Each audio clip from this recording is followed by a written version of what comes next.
এই দেখি কাপড় কি করছেন মালকিন? চম্পা, তুই আমার বাড়ি চাকরানি হয়ে আমার স্বামীর সাথে চক্কর চালাচ্ছিস? না মালকিন, সেটা আমি নিজেই চাকরানির সাথে হাতে নাতে প্রমাণ করে নিচ্ছি। তুই ভিতরে ঢোক, আজ আমার স্বামী এসে কি করে আমি দেখবো। কিন্তু আমার স্বামী এসছে, এবার আমি চাকরানি সেজে যাই।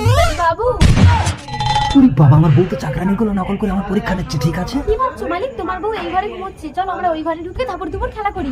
আরে ধাপে তো বল, সামান্য চাকরানি হয়ে তুই মালিকের হাত ধরে টানিস? যা বেরিয়ে যা, কোনোদিন যেন আমার ঘরে থেকে না দেখি। ইন্দু,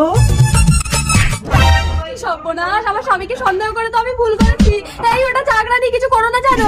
আমার কি হবে গো? পুলিশ! চম্পা, ধাপে ধাপে ধাপে ধাপে। বাবু, বাইরে তোমার বউ। আরে দরজা বন্ধ করে চলে দেবো। এই পুলিশ! স্যার, আপনি হাত তুলছেন কেন? স্যার দেখুন না, চাকরানিটা আমার স্বামীকে নিয়ে ভিতরে ঢুকে কি সব। দেখি, কই দেখি। ये सब क्या देख সরি ম্যাডাম, আমি আপনাকে চাকরানি ভেবেছি। না স্যার, ওই চাকরানি। এই তুই চাকরানি, তুই চাকরানি, তুই। স্টপ। আচ্ছা আপনি বলুন তো, কোনটা আপনার বউ আর কোনটা আপনার বাড়ির চাকরানি? সেটা আপনি দুজনের পোশাক দেখলেই বুঝতে পারবেন। আরে কি দেখছেন? আমার কথাটা শুনবেন তো?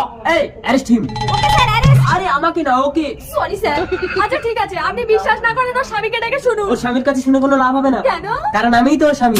তাহলে আপনি আপনার বউকে কিছু বলছেন না কেন? বলে আর কি হবে, ও বর পাল্টে নিয়েছে, আসলে আমি বউ পাল্টে নেবো।